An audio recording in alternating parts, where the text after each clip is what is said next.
Mahilig ka rin bang makinig ng music sa Spotify? O kaya sa YouTube?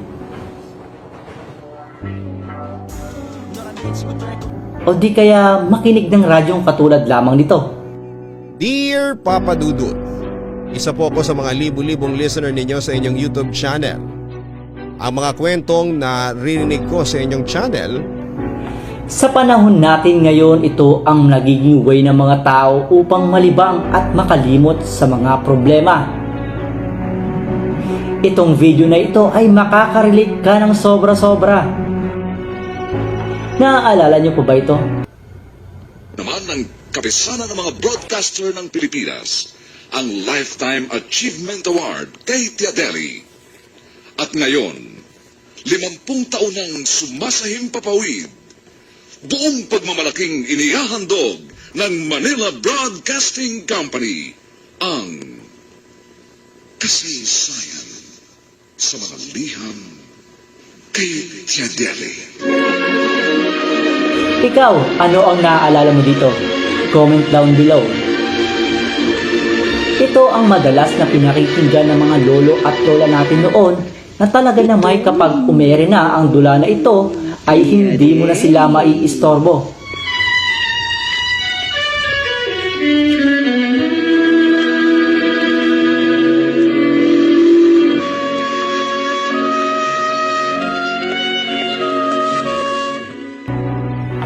Isa sa pinakamatagal at kung ilang dekada na umere ang drama radio na ito, batang pastit pa lamang ako'y napapakinggan ko na ang programa ni Tia Deli. Dahil ang aming pamilya ay libangan ng pakikinig ng mga radio.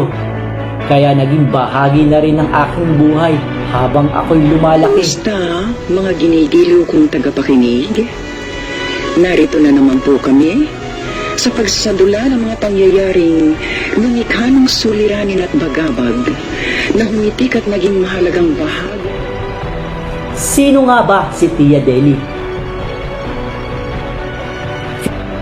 Fidela Magpayo Reyes, ipinanganak noong October 29, 1920 sa Malate, Manila o mas kilala sa pangalang Tia Deli.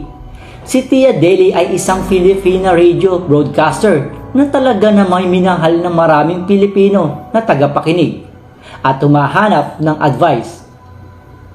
Siya ang kauna-unahang radio broadcaster ng Pilipinas noong 1950s. Tara, mas kilalanin pa natin ang iniidolo ng lolo at lola natin. Si Tia Deli ay nag-aral sa Far Eastern University. Ang kinuhang course nito ay Foreign Service. Kalaunan na may nagpalit ito ng kursong kinuha at gumraduate noong taong 1950s sa kursong Political Science.